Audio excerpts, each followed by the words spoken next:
मेरा नाम हर्ष मोजेस मदनकर है। मैं पुणे में रहता हूँ और मैं चर्च जाता था, मैं संडे स्कूल करता था और मैं वर्शिप में था। बचपन से मुझे मम्मी डैडी ने सिखाया है, यीशु का भय मानना सिखाया है, यीशु कौन है ये सिखाया है। मेरा नाम नूतन मोजेस मदनकर है। मैं पुणे की रहने वाली हूँ। बचपन से ही हमने बच्चों को प्रभु के भय में बढ़ाया है। उनको संडे स्कूल भेजते थे, चर्च लेके जाते थे।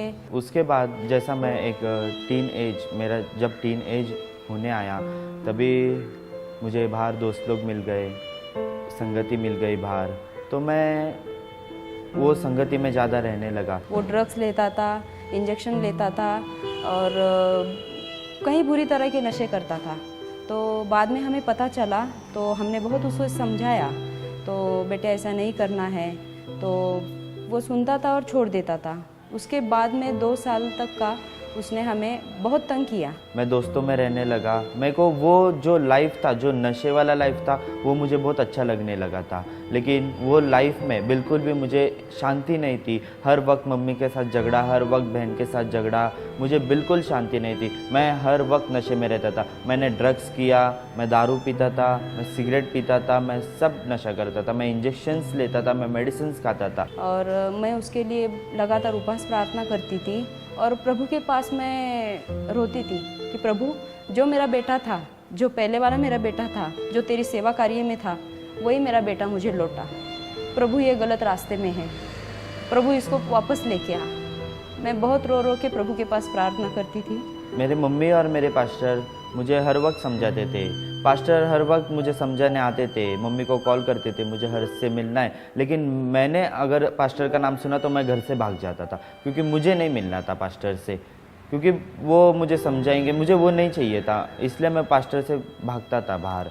और जब भी पास्टर मुझे मिलने आते थे, तभी अगर मैं उनको मिल गया तो वो मुझे बहुत समझाते थे प्रभु के बारे में कि बेटे तू आ जा, तू पहले कितना अच्छा था, तो अभी क्यों ऐसा कर रहा है, तू आ जा प्रभु में। लेकिन मैं हर वक्त एक कान से सुन के वो बातें छोड़ देता था और फिर से मुझे जो करना है मैं वही काम करता था, मैं वही नशा करता था, मैं वही सब करता था। हमने उसे बहुत समझाया, लेकिन वो बहुत हद के बाहर चला गया था। वो कुछ भी नहीं सुन रहा था, तो इसीलिए हमें उसको रिहैब सेंटर भेजना पड़ा।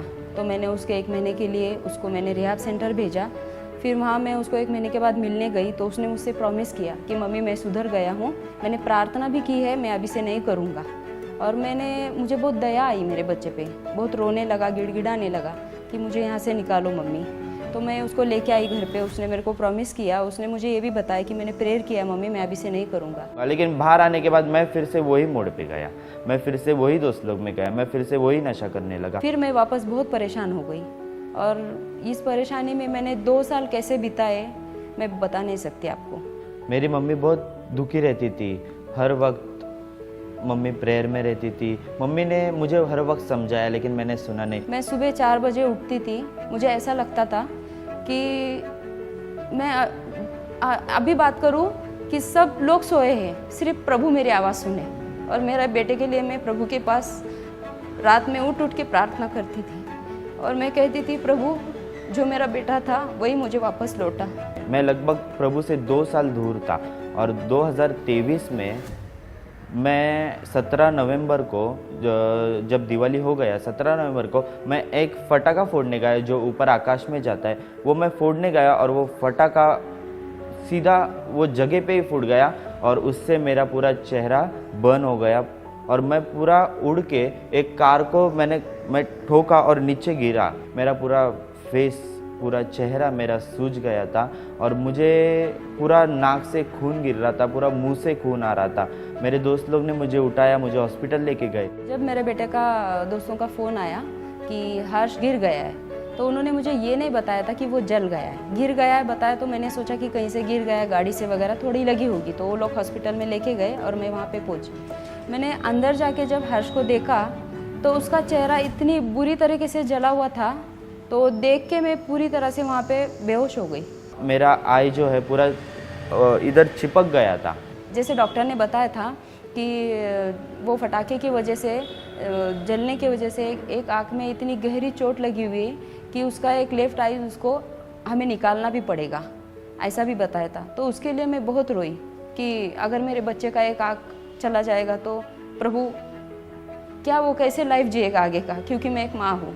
तो यही बात को लेकर मैं एक दिन प्रार्थना भवन आई। बड़ी बोझ के साथ मैंने मेरे बेटे के लिए प्रार्थना की। जब भी मैं हॉस्पिटल में था मैंने प्रभु के पास प्रार्थना किया। मेरा पूरा फेस जल गया है, मेरा आँख निकालने को बोला है, मुझे एक आँख से दिख रहा नहीं है। फिर भी मैंने प्रभु के पास प्रार्थना किया, मन फिराया मेरा। उसकी आँख बंद ही थी, खुल नहीं रही थी। 8 दिन तो उसकी आँख खुली नहीं थी। तो तब मेरे बेटी ने पॉल दिनकरन को उसका एक फ़ोटो भी भेजा जो जला हुआ था पूरा, और मेल किया था। तो ऐसा मेरा ब्रदर एक्सीडेंट हुआ है। उनका उत्तर आया था कि 2 वचन उन्होंने मुझे भेजे थे और उसे लेके प्रार्थना की थी। उसके बाद मेरा ये आय नहीं निकाला गया और मेरा जो चेहरा है वो भी एकदम अच्छे से फिर से यीशु ने ठीक कर दिया।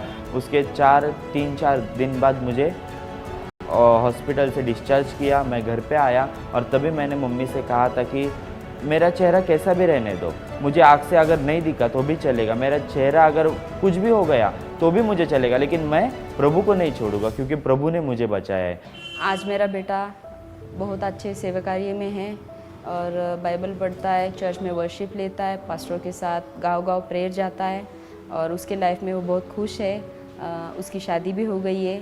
उसे प्रभु यीशु ने उसे बहुत अच्छी पत्नी दी है। वो दोनों बहुत अच्छे प्रेयर में बढ़ रहे हैं और मैं प्रभु यीशु के पास यही प्रार्थना करूंगी कि ऐसे ही मेरा बच्चा प्रभु में बढ़े, उसकी सेवा कार्य में बढ़े, क्योंकि उसने उसका जीवन प्रभु यीशु को दिया है। जब से मैं प्रभु यीशु में आया तो ये आनंद, मुझे ऐसा लगता है ये आनंद मुझसे फिर से दूर नहीं होना चाहिए। ये आनंद, ये जो प्रभु ने मुझे आनंद दिया, जो खुशी दिया, जो शांति दिया, वो ये संसार से बहुत अलग है। जो माँ मुझे देख रहे हैं, मैं बस इतना ही कहना चाहूँगी कि जिनके भी बच्चे ऐसे गलत रास्ते पे हैं, नशे में हैं, तो उन पे क्या गुजर रही होगी, इसमें से मैं गई हूँ, मैं जानती हूँ। या अपने परिवारों में ऐसे कई लोग रहते हैं, तो उसके लिए आप प्रार्थना कीजिए।